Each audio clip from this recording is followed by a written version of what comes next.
उस थ्योरी वाले चैप्टर में लास्ट हमने बच्चों एंड अप किया था सोर्सेस ऑफ डेटा पे, और यहीं से स्टार्ट करना था शायद। Got it? चलिए। सो डेटा का बेसिकली मतलब क्या होता है, अगर आपने कंप्यूटर साइंस किसी जमाने में पढ़ा हो बच्चों, तो दो वर्ड्स होते थे जिसमें आपको डिफरेंस पूछा जाता था, data and information. I hope so सबको पता होगा। क्या पढ़ते थे हम इंफॉर्मेशन के बारे में बच्चों? याद है किसी को? कहीं से भी कलेक्ट की वो इंफॉर्मेशन, और जब उसको प्रोसेस कर लिया तो वो डेटा, इज इट सो? या कहीं से भी कलेक्ट किया तो डेटा, प्रोसेस किया तो इंफॉर्मेशन। अच्छा, और जब उसको प्रोसेस कर दिया तो वो डेटा। चलिए, नो प्रॉब्लम, कुछ भी बोल लीजिए चलेगा। बट इकोनॉमिक्स के स्टैटिस्टिक्स पोर्शन में जब हम डेटा की बात करते हैं चिल्ड्रन, तो डेटा का बड़ा ही सिंपल मीनिंग होता है numerical description of certain observations. Like class के बच्चों का हाइट्स एंड वेट्स हो रहा है टग ऑफ वॉर के लिए या रेसेस के लिए, व्हाट इट क्लियर? या कुछ बच्चे कह रहे हैं हम 100 मीटर्स अपनी हाउस को रिप्रेजेंट करने के लिए रेस दौड़ेंगे, तो आपने हीट्स के लिए सेलेक्ट कर लिया 10 बच्चों को। अब 10 में से 2 बेस्ट परफॉर्म कर रहे थे, 100 मीटर्स वो 11 सेकंड में दौड़ जा रहे हैं, व्हाट इट क्लियर? तो आपने उन दोनों को फाइनल कर लिया। तो अल्टीमेटली न्यूमेरिकल डिस्क्रिप्शन ही डेटा बन सकता है जो क्वांटिटेटिव हो। क्वालिटेटिव होगा तो कभी वो डेटा नहीं हो सकता। Is that clear? तो डेटा होने के लिए क्वांटिटेटिव होना बहुत जरूरी है। सो एक साइड हेडिंग लिख के कॉपी में डेटा, आप डेफिनेशन 2 लाइन की झटपट लिख लें जो आपको हमेशा याद रहेगी। Moving. Yes. So raw data is mass of data that has not been organized numerically. So अगर मैं आपसे बोलूं कि भाई क्रूड ऑयल क्या होता है, कच्चा तेल जिसको बोलते हैं, एक ऐसा ऑयल जिसको आप कहीं खास यूज नहीं कर सकते, प्रोसेस करते हैं तो उससे डीजल पेट्रोल ये सब निकलता है, अनऑर्गेनाइज्ड फॉर्म में जो होता है। अब मान लीजिए आपके क्लास में 50 बच्चे हैं, आपने सबकी हाइट कैलकुलेट करके नाप के लिख ली पेपर में, तो this is not data. Basically this can be called as what? raw data. When you represent it in ascending form or you represent it in descending form, then only it is called as a data basically. समझ गए बच्चों? So when the raw data are arranged in a particular order could be children ascending, order could be descending. Ascending descending जानते होंगे ना, छोटे से बड़ा कर रहे हैं तो ascending, और बड़े से छोटा कर रहे हैं डिक्रीजिंग ऑर्डर कर रहे हैं तो descending. इस चीज को हम बोलते हैं ordered data. What? Ordered data. और यही डेटा हमारे काम का होता है बेसिकली। नेक्स्ट, अब यहाँ पे इंटरनल एक्सटर्नल लिखा है, ये जिक्र मैंने लास्ट क्लास में किया था आपसे। अपने ही ऑर्गेनाइजेशन का डेटा जो हम लोगों को बताएं, that is known as internal for us, और लोगों के लिए क्या होगा? एक्सटर्नल। What it clear? तो कंपनीज की जो, बैंक्स की जो एनुअल रिपोर्ट्स होती हैं चिल्ड्रन, अपने पूरे बिजनेसेस के बारे में, क्या प्रॉफिट लॉस कमाया वगैरह वगैरह सब कुछ वो बताते हैं, that is their internal report. Same report अगर कोई स्टूडेंट, कोई ऑर्गेनाइजेशन आउटसाइडर इस्तेमाल करे बच्चों, तब आप इस रिपोर्ट को क्या बोलेंगे? External data. तो न्यू दिल्ली में कितनी गाड़ियां बिकी, ये road transport office of Delhi के लिए इंटरनल होगा, बट हमारे आपके लिए पॉल्यूशन डिपार्टमेंट के लिए क्या होगा? एक्सटर्नल हो जाएगा। Got it? प्राइमरी सेकेंडरी काफी विरुद्ध रूप से आपको बताया गया था पिछले लेक्चर्स में। डायरेक्ट सोर्स से डेटा आप कलेक्ट करें, I repeat children, collected from the direct source, which is very, very, very original. Obviously true, the cost would be very high, and again children, the level of accuracy would be high or low? Direct source से collect किया, level of accuracy would be high. ये सारी characteristics होती हैं primary data में children. Secondary source, the cost is comparatively low, originality is doubtful, it is not collected from the direct source, rather it is collected from indirect, and accuracy is questionable children. हो सकता है accurate हो सकता है accurate ना हो। समझ में आ गया? तो अगर आप मूवी थिएटर में माइक लेके चले जाते हैं और लोगों से पूछते हैं मूवी कैसी लगी, that is primary source. But Google से, न्यूज़पेपर से, किसी मैगजीन से अगर आप चेक करें मूवी लोगों को कैसी लगी, that is called as what? Indirect source. आपको बुक लिखनी है इंडिया की पोल्यूशन प्रॉब्लम्स के ऊपर, तो आपने गली मोहल्ला बहुत ढेर सारा ट्रैवल किया, लोगों से बातचीत की, इट्स प्राइमरी। बट अगर नेशनल ग्रीन ट्रिब्यूनल ये एक नया कोर्ट है हमारे देश में जो पोल्यूशन कंट्रोल के ऊपर काफी काम करता रहता है, लोगों को सजा भी सुनाता है अगर वो यूजर फ्रेंडली एनवायरनमेंट इस्तेमाल नहीं करे वगैरह वगैरह। तो आपने इनकी वेबसाइट से डेटा रिकवर किया, कोई और वेबसाइट से लिख लिया, कुछ मैगजीन्स और जर्नल्स वगैरह लीफलेट्स पढ़ लिया आपने और तब अपनी रिपोर्ट तैयार की, then it will be called as what children? Secondary data. तो प्राइमरी सेकेंडरी समझ में आ गया। आपकी मम्मी ने आपसे पूछा एग्जाम में मार्क्स कितने आए, प्राइमरी, बट आप किसी दोस्त यार से पूछ लिया तो सेकेंडरी हो जाएगा। क्लियर? चले आगे, चलिए। यहां पे साफ साफ लिखा है अगर आप डेटा कलेक्ट करें खुद से, सर्वे करके चिल्ड्रन, इन्वेस्टिगेटर्स या फील्ड वर्कर्स के थ्रू, तो इट इज प्राइमरी। बट अगर आपने किसी एजेंसी, इंस्टीट्यूशन जिन्होंने ऑलरेडी डेटा कलेक्ट किया है उनकी साइट से रेफर कर लें, उनके डेटा बैंक को यूज कर लें, then it is called as what? Secondary. अब डिपेंड करता है कि हमें किस तरह का डेटा किस पर्पस के लिए चाहिए। तो बच्चों अगर हम पॉपुलेशन का डेटा जानना चाहते हैं, पूरे कंट्री की क्या पॉपुलेशन है, तो क्या हम सेकेंडरी डेटा यूज कर सकते हैं? नो, हमें प्राइमरी यूज करना पड़ेगा, घर घर जाके लोगों को पूछना पड़ेगा।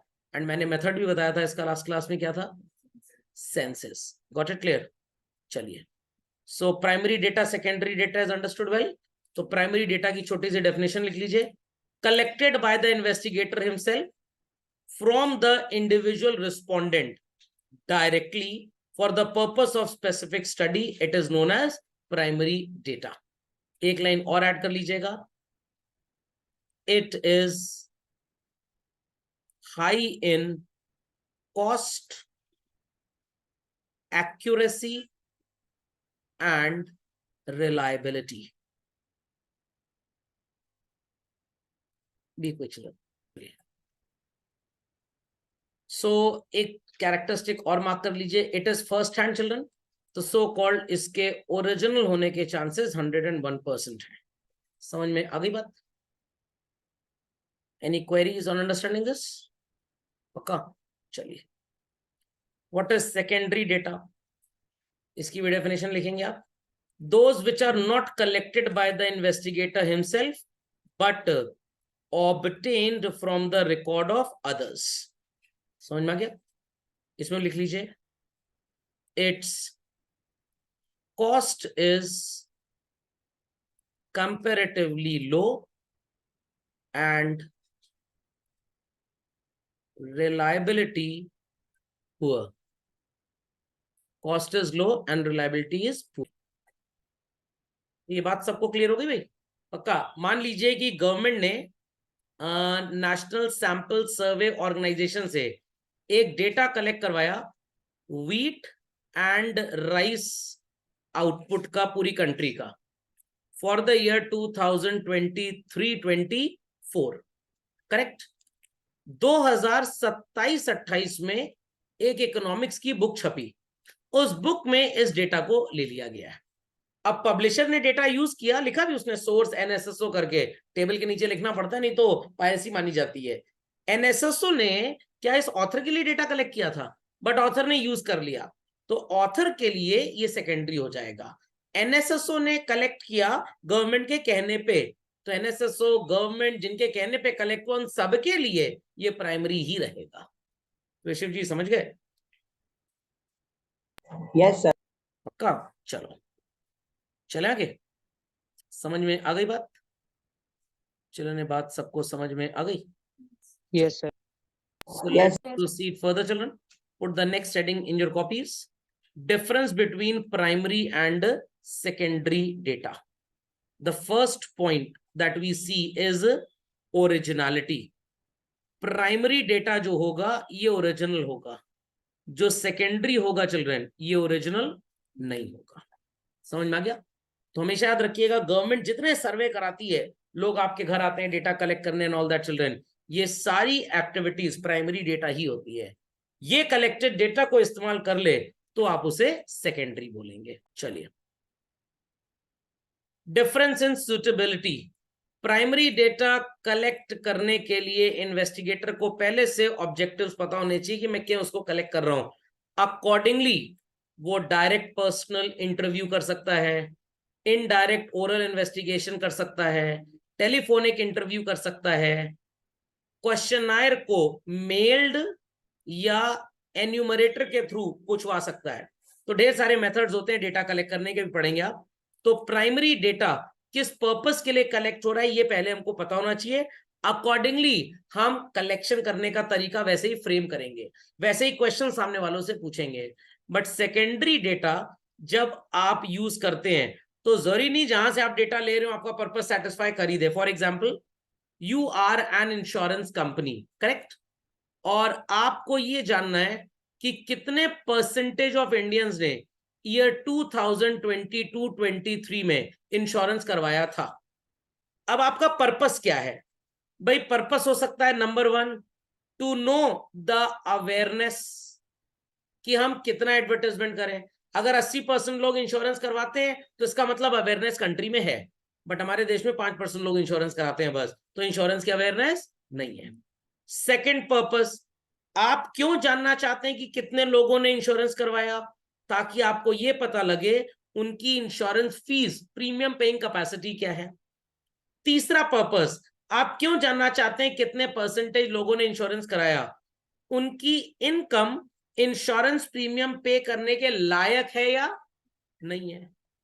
चौथा रीजन, आप क्यों जानना चाहते हैं कि कितने परसेंटेज इंडियंस ने इंश्योरेंस कराया? क्योंकि आप ये जानना चाहते हैं कि कितने लोग रिस्क एवर्स हैं, मतलब कितने लोग अपना रिस्क कम करना चाहते हैं। तो reasons could be many children, reasons could be many. But अगर कोई इंश्योरेंस कंपनी डेटा कलेक्ट करे इसी बात का, तो उनके ये सारे रीजंस हो सकते हैं बच्चों। तो प्राइमरी डेटा जो कलेक्ट करता है, इट्स जस्ट लाइक दैट कि आपके पापा कार खरीदना चाहते हैं, उनका रीजन कार खरीदने का है कि उनको कम्यूट करना है घर से ऑफिस, ऑफिस से घर। बट आपका रीजन कि भाई लेटेस्ट होनी चाहिए, मोहल्ले में दिखाने के लिए, 4 दोस्तों को जलाने के लिए कि हमारे पापा ने बेंटले खरीदी है, रोल्स रॉयस खरीदी है। लॉजिक अंडरस्टैंडिंग और नॉट? तो प्राइमरी डेटा जो लोग कलेक्ट करते हैं, रीजन उनका होता है, सेकेंडरी वालों का कोई रीजन नहीं होता, क्योंकि तो भाई प्री कलेक्टेड डेटा है। आप ले लीजिए, मान लीजिए मेरे को कोई रिपोर्ट मिली जहां पे इन 2 बातों का तो जिक्र था, मेरे को सिर्फ प्रीमियम पेइंग कैपेसिटी से मतलब था, इससे मेरे को कोई मतलब नहीं था, तो मैं रिस्क वाले पॉइंट्स छोड़ दूंगा और कौन से वाले पॉइंट्स ले लूंगा? प्रीमियम वाले। सब लोग ताजमहल घूमने जाते हैं, आगरा जो भी जाता है इंडिया में ताजमहल जरूर घूमता है। अब कुछ लोग हैं चलो आए हैं तो घूम ही लेते हैं, खाली हैं तो चलो घूम ही लेते हैं। कुछ स्पेशली फोटोग्राफर्स हैं, उनको फोटोग्राफी करनी है ताकि ताजमहल की फोटो अलग अलग सन की शेड में खींच के अपनी कंट्री में, अपने शहर में ले जाके एग्जीबिशन लगा के बेच पाए। तो जो प्रोफेशनल फोटोग्राफर है उसका ताजमहल घूमने का लॉजिक कुछ और है, हमारा आपका ताजमहल घूमने का लॉजिक कुछ और है।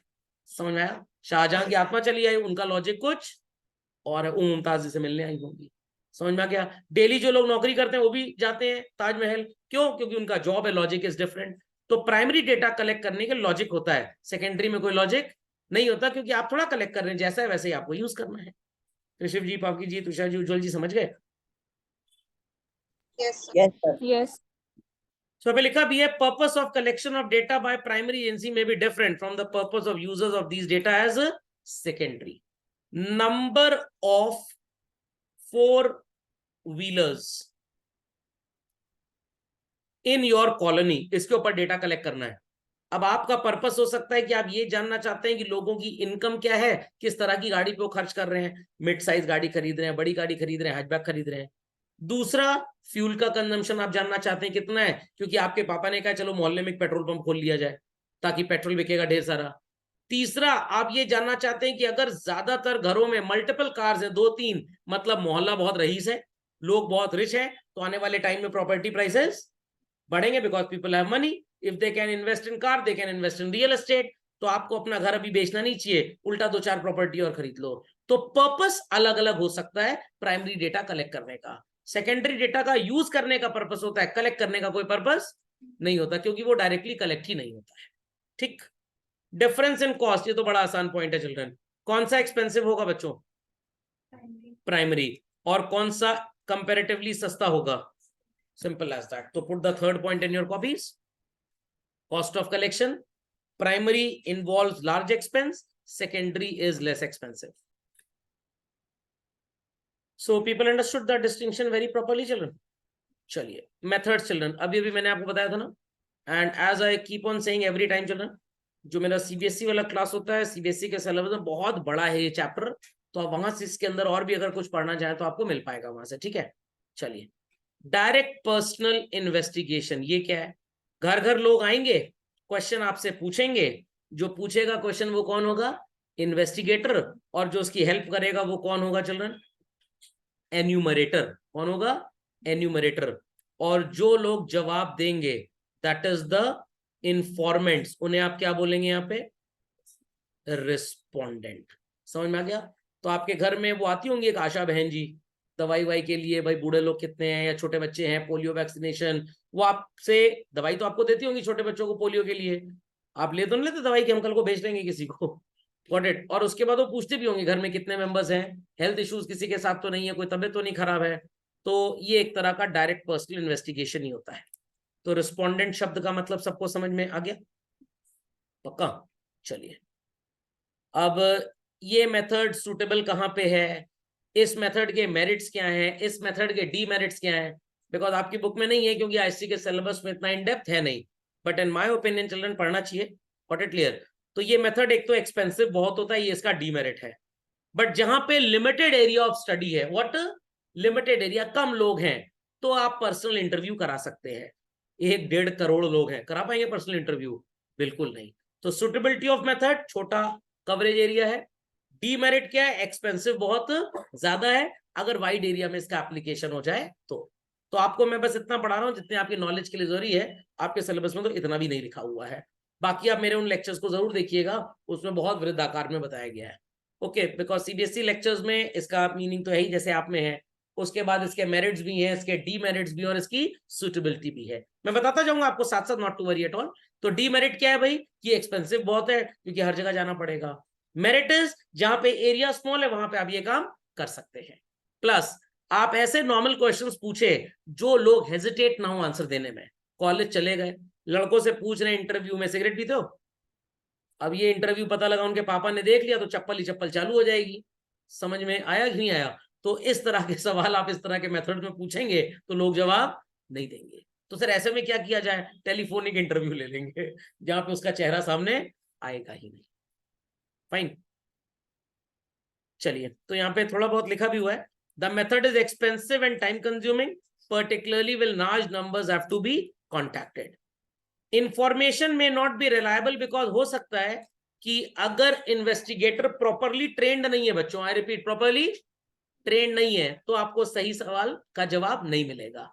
बट अगर इन्वेस्टिगेटर बायस्ड है toward some religion, toward some gender, toward some economic condition, कि मैं रईसों का इंटरव्यू लूंगा, गरीबों का नहीं लूंगा, मैं स्लम्स में नहीं जाऊंगा, मैं सिर्फ पॉश एरिया में जाऊंगा, तो डेटा सही कलेक्ट नहीं होगा। तो these are the merits, demerits basically. Indirect oral investigation, sir इसमें फर्क क्या है? जहां पे आपको लग रहा है मेथड डायरेक्ट पर्सनल इन्वेस्टिगेशन या इंटरव्यू का बड़ा एक्सपेंसिव है, आप खुद मत जाइए।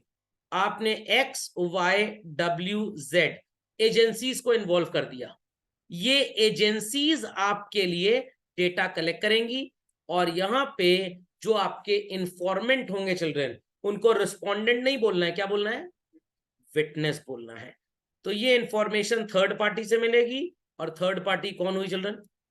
WXY and Z।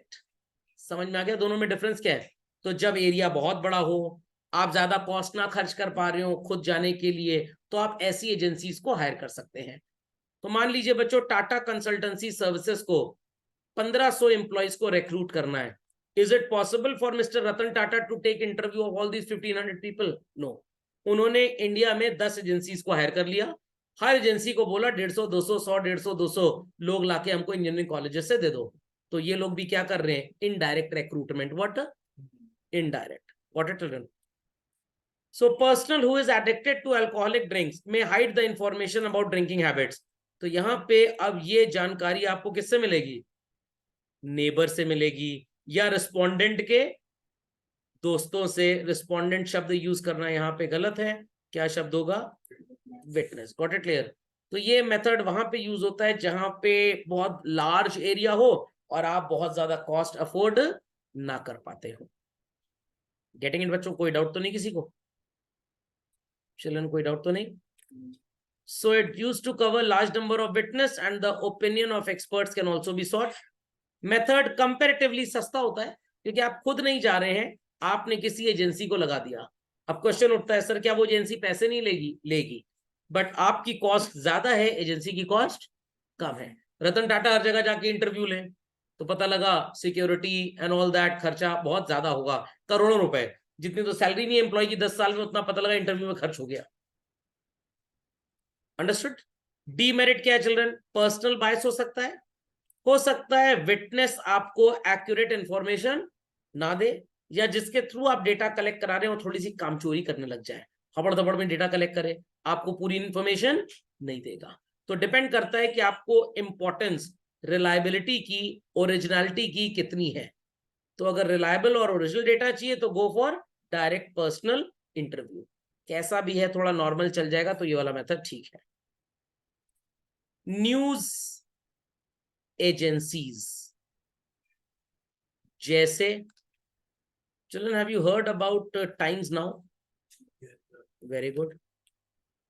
Star news सुना है आपने? जी न्यूज तो सुना ही होगा. CNBC सुना है? आज तक, अभी तक, कल तक, परसों तक.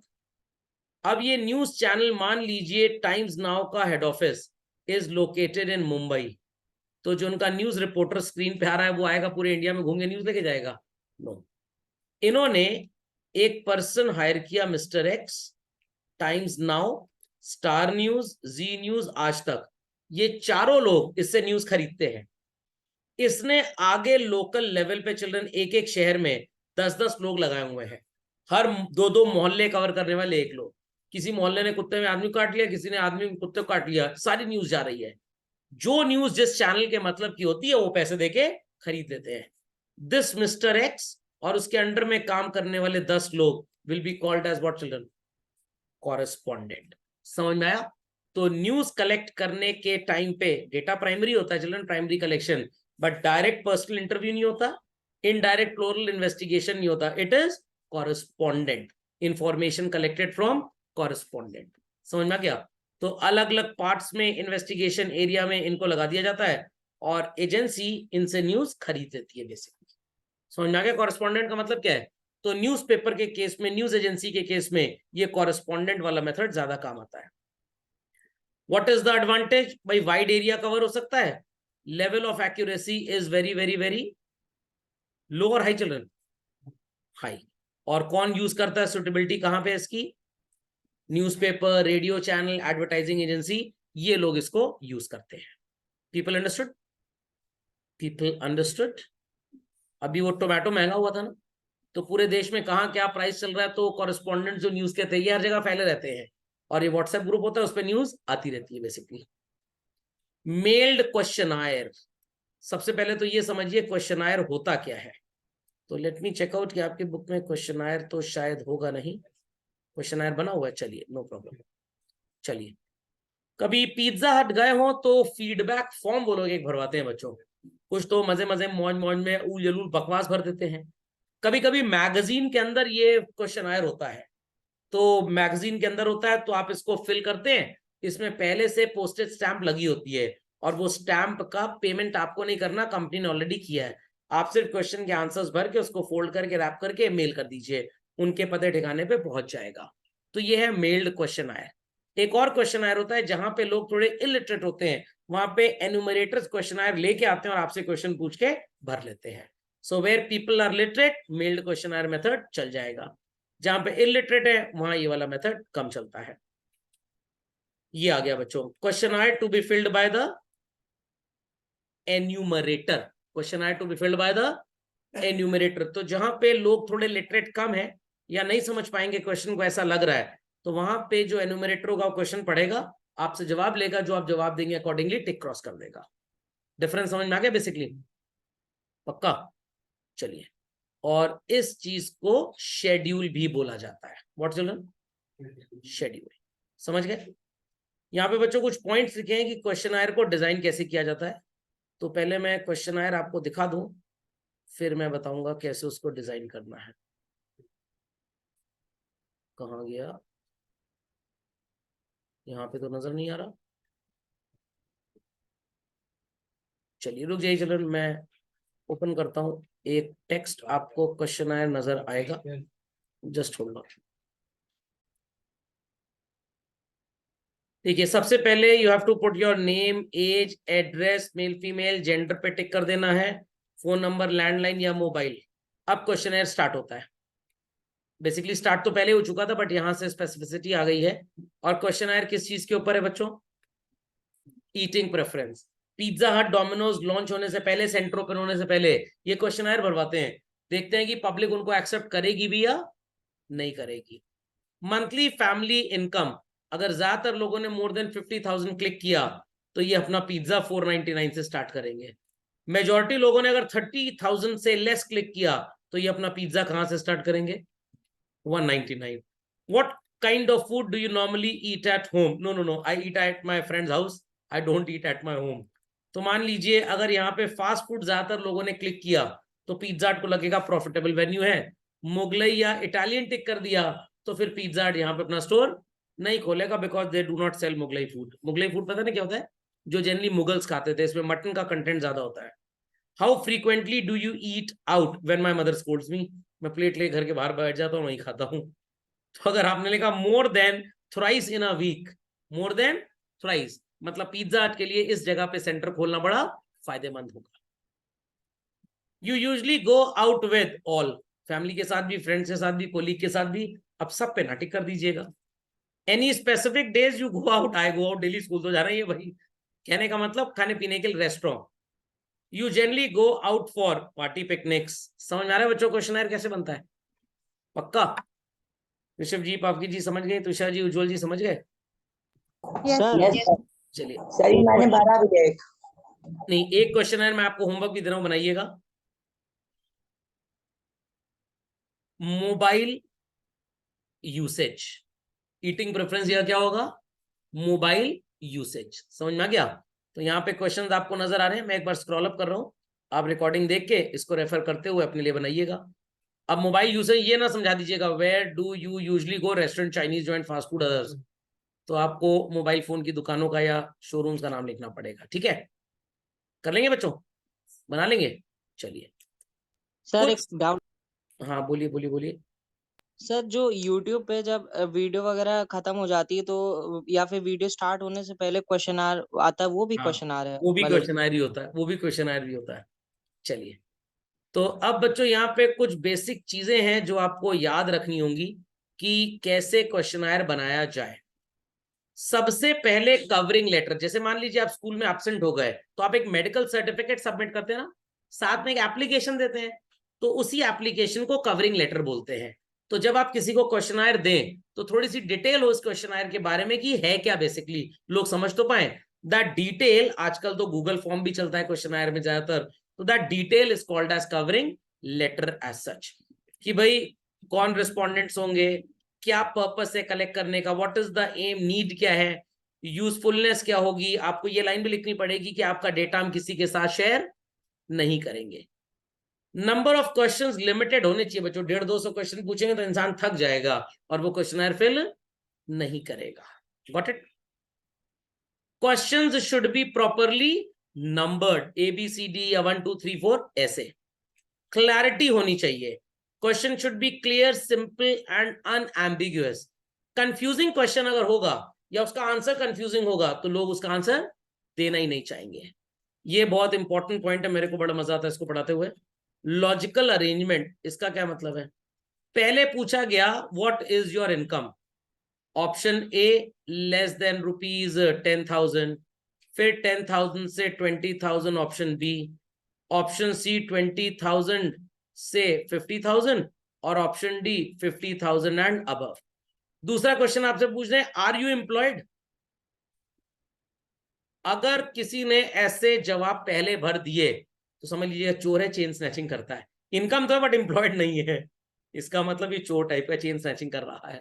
तो बच्चों क्या लॉजिकल सीक्वेंस है? नो। क्वेश्चन पूछा गया how many kids do you have, और अगला क्वेश्चन है आर यू मैरिड। क्या बेवकूफी वाली बात है भाई, समझ में आया कि नहीं आया? पक्का? पूछा जा रहा how many kids do you have, ये तो ठीक है, how many parents do you have, ये कौन सा क्वेश्चन होता है भाई?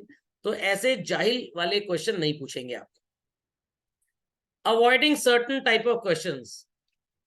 Have you been penalized for not paying tax in time? Yes, no, can't say. ये नहीं होना चाहिए. Is your married life happy? इस तरह के सवाल आपको कम पूछने हैं थोड़े. समझ में आ गई बात? तो ऐसे सवाल पूछिए जिसको आंसर करने में रिस्पोंडेंट थोड़ा सा हिचकिचाए ना, हेजिटेशन ना हो. ऑब्जेक्टिव यस और नो वाले क्वेश्चन हो तो बहुत बढ़िया है. एमसीक्यू में भी यस और no. Definiteness of answers, sir मतलब कुछ क्वेश्चंस होते हैं, how do you feel like coming to Pizza Hut. अब how do you feel like coming to Pizza Hut और आगे ब्लैंक छोड़ दिया. अब किसी के पास इतना टाइम नहीं, 4 लाइन लिखेगा आपके लिए. वो एग्जाम में तो लिख नहीं पाता 4 लाइन, यहाँ पे लिखेगा बड़ा. How do you feel like coming to Pizza Hut. Very good, good, excellent, bad, poor. ये टिक क्रॉस होगा तो वो लिख देगा. समझ में आ गया? इसको क्लोज एंडेड क्वेश्चन बोलते हैं, जो सो कॉल्ड एमसीक्यू टाइप्स होते हैं. Capable of brief answers. The question should be so designed that the respondents are able to give very brief answers. क्योंकि उनके पास इतना टाइम नहीं होगा कि वो पूरा आंसर लिखें. तो ऐसा क्वेश्चन पूछिए जिसके आंसर एकदम शॉर्ट हो. आप अपना ही हाल ले लीजिए. एग्जाम में बोला जाए भाई 8 मार्क्स का आंसर है, 600 वर्ड्स लिखने हैं, मौत आ जाएगी लोगों को. बट 1 मार्क के आप 8 आंसर पूछ लीजिए और सब में 10 वर्ड्स लिखवा लीजिए, 20 वर्ड, 25 30 वर्ड्स लिखवा लीजिए, बच्चा इजिली लिख देगा. बट 600 वर्ड वो एक साथ नहीं लिख पाएगा, उसकी नानी याद आ जाएंगी उसको. इम्पार्शियल, ऐसा बिल्कुल भी कोई क्वेश्चन नहीं होना चाहिए जो किसी के रिलीजन, किसी के जेंडर को थोड़ा सा क्रिटिसाइज करे. ओके, सब बच्चों की मैथ्स तेज होती नहीं है, इसलिए कैलकुलेशन वाले क्वेश्चंस को अवॉइड करें. What percentage of income do you spend on outings? ये गलत है. You spent income on outings. Option A low, option B moderate, option C high, option D all. मैं सारी इनकम खर्च कर देता हूं. ऐसे क्वेश्चंस तो ठीक होंगे. परसेंटेज वाइज सवाल जवाब करेंगे तो बात थोड़ी गड़बड़ आ जाएगी. ओके बच्चों, ऐसे सर बट लूपहोल आएगा कि अगर किसी की इनकम बहुत कम है, उसमें वो अगर 20,000 है 15 कर रहा है तो वो उसके लिए हाई हो गई. वहीं हाँ. सर अगर कोई 2 लाख अर्न कर रहा है और तब 15,000 स्पेंड कर रहा है तो उसके लिए लो हो गई. Simple as that. तो पर्सन टू पर्सन वो भरेगा ना. पहले इनकम भी तो पूछ लिया हमने, और यहाँ पे पता भी लग जाएगा झूठ बोल रहा है कि नहीं. अगर मान लीजिए किसी की इनकम है लेट अस से लेस देन 10,000 और यहाँ पे लिख रहा है I spend all income on outing, ये झूठ बोल रहा है आदमी. ये आदमी झूठ बोल रहा है. ऐसे क्वेश्चन आप रख सकते हैं जिससे उसकी चोरी चकारी गड़बड़ी पकड़ जाएगी, वो सीरियसली आंसर नहीं कर रहा. Okay, avoid question involving strain. Question with strain the memory, जहां पे दिमाग पे जोर पड़ रहा है ऐसे सवाल ना पूछें. जो इन्वेस्टिगेटर होगा झापड़ खा जाएगा. नेक्स्ट क्रॉस चेक मैंने बता दिया. Pre testing. आपने बच्चों एक कंटेंट सुना होगा, कभी ये शब्द सुना होगा जीवन में शायद, पायलट सर्वे सुना है. जब जियो लॉन्च हुआ तो पहले 6 महीने उन्होंने सर्विसेज फ्री दी लोगों को. क्या कर रहे थे वो लोग? टेस्टिंग कर रहे थे कि उनका नेटवर्क ठीक से काम कर रहा है या नहीं कर रहा. वंस प्रूव कि नेटवर्क ठीक से काम कर रहा है, कमर्शियली उन्होंने प्लान लॉन्च कर दिया, प्राइसेस लगा दी और आपसे पैसा लेने लग गए. तो earlier what they were doing, launching से पहले, that is known as pilot survey. मान लीजिए कि भाई आईएससी बोर्ड ने डिसाइड किया हम 6 सब्जेक्ट तो दे ही रहे हैं, अब हम बच्चे को 7th सब्जेक्ट देंगे which will be related to skill education only. Skill education only. Financial literacy हो गई, ड्राइंग ग्राफिक्स हो गए, फैशन डिजाइनिंग हो गया. स्किल सब्जेक्ट है जिसको पढ़ने के बाद बच्चे की जॉब लग सकती है. Is that clear? और किसी बड़े ऑर्गेनाइजेशन से सर्टिफिकेशन भी दिलवा देंगे. अब पता नहीं सिस्टम काम करेगी ना करे. मान लीजिए आईएससी के इंडिया में 2 लाख बच्चे हैं, तो 2000 स्टूडेंट्स पे एक पर्टिकुलर ईयर में सब्जेक्ट देखकर देखते हैं कि वो पढ़ पा रहे हैं इजिली या नहीं. जब 2000 पे रिपोर्ट सुपर पॉजिटिव आएगी, हर स्कूल में उसको बोल देंगे लागू कर दिया जाए, अप्लाई कर दिया जाए. तो 2000 बच्चों पे जो काम हमने किया that was called as what children? Pilot survey. समझ में आ गया? जैसे वंदे भारत ट्रेन का नाम आपने सुना होगा, तो मोदी जी ने अच्छे से स्विट्जरलैंड की उस कंपनी को बेवकूफ बनाया. T14 नाम से ट्रेन आई थी यहाँ पे, पूरा ट्रैक पे टेस्टिंग वेस्टिंग सब करके देख ली. पता लगा एक ट्रेन 1000 करोड़ की थी और हमारे वंदे भारत तो 96.8 करोड़ की बन जाती है. तो इट इज बेटर कि इंडिया में ही बना लें, बाहर से इंपोर्ट करें. इंडिया में बना. तो अपनी टेस्टिंग कर ली पूरी, ट्रैक वगैरह अपने हिसाब से था, अपने इंजीनियर्स को दिखा दिया भैया समझ लो, फोटो कैसी क्या सामान बनना है, बाद में ट्रेन वापस भेज दी कि हमारे बजट में नहीं है। Got it? स्विट्जरलैंड से आई थी ना T14 ट्रेन, वो वंदे भारत की ही कॉपी थी, मतलब उसी को देख के हमने वंदे भारत खुद से बना लिया फिर। सो दैट वाज पायलट सर्वे। अभी iPhone 15 लॉन्च होगा चिल्ड्रन, कमर्शियल लॉन्च सितंबर में 10 या 15 तारीख को।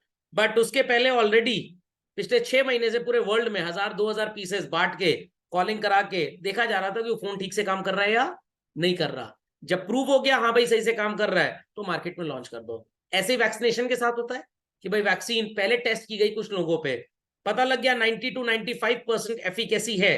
अब गवर्नमेंट ने, WHO ने अप्रूवल दिया कि सबको ये कोविड का इंजेक्शन ठोका जा सकता है। तो पहले क्या करते हैं? पायलट सर्वे। घर में खाना बनता है, मम्मी टेस्ट करती है दाल ठीक बनी है, नमक मिर्च ठीक है कि नहीं, that is what children, pilot survey. समझ गए? क्रॉस चेक्स अभी अभी हमने बात की थी।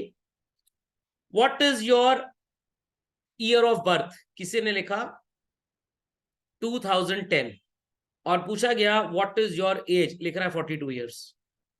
अब 2010 में पैदा हुआ इंसान 42 साल का कैसे हो जाएगा 2023 में? इसका मतलब उसने सीरियसली नहीं भरा।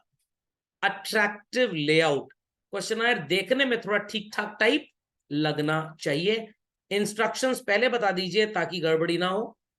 फॉर्मेट यस नो टाइप हो अगर तो ज्यादा अच्छा है, right wrong, multiple choice, close ended questions जिसको बोलते हैं बच्चों। ओपन एंडेड होगा तो लोग थोड़ा सा कतराएंगे। What is your marital status, married, unmarried, widow, divorce. एक आजकल ई पॉइंट भी आ गया है, डोंट वांट टू मैरी। समझ में आ गया? आजकल ऐसा भी हो गया बेसिकली। स्पेसिफिक कुछ इंफॉर्मेशन चाहते हैं। In which class do you study, how many brothers do you have. ध्यान से सुनिएगा बच्चों, क्या इन दोनों क्वेश्चंस का आपस में कोई लिंक है? नहीं है, तो ये स्पेसिफिक इंफॉर्मेशन क्वेश्चन में आएंगे। किसमें आएंगे? स्पेसिफिक इंफॉर्मेशन क्वेश्चन में। Open ended question, what is your opinion about governments budget, how would you solve unemployment problem in the country. ये ओपन एंडेड है, इसके ऊपर अपनी विचारधारा प्रकट कर सकते हैं। बट जहां पे क्वेश्चन MCQ टाइप हो, यस नो, ट्रू फॉल्स, इस तरह से, they are called as close ended. तो मेरे ओपिनियन में तो भाई क्लोज एंडेड ही होना चाहिए, क्योंकि ओपन एंडेड लोग लिखने में काफी कतराते हैं। समझ में आ गया बच्चों कौन सी बातों का ध्यान रखना है आपको? पक्का? कंफर्म? चलिए अगले लेक्चर में बच्चों हम आपको पढ़ाएंगे methods of data collection, that is census and sampling. होते दोनों प्रैक्टिकली प्राइमरी ही है बच्चों। पॉपुलेशन के लिए सेंसस यूज होता है और बाकी टेक्निक्स के लिए सैम्पलिंग। Logic understood well? पक्का? चलिए दैट्स ऑल फॉर टुडे।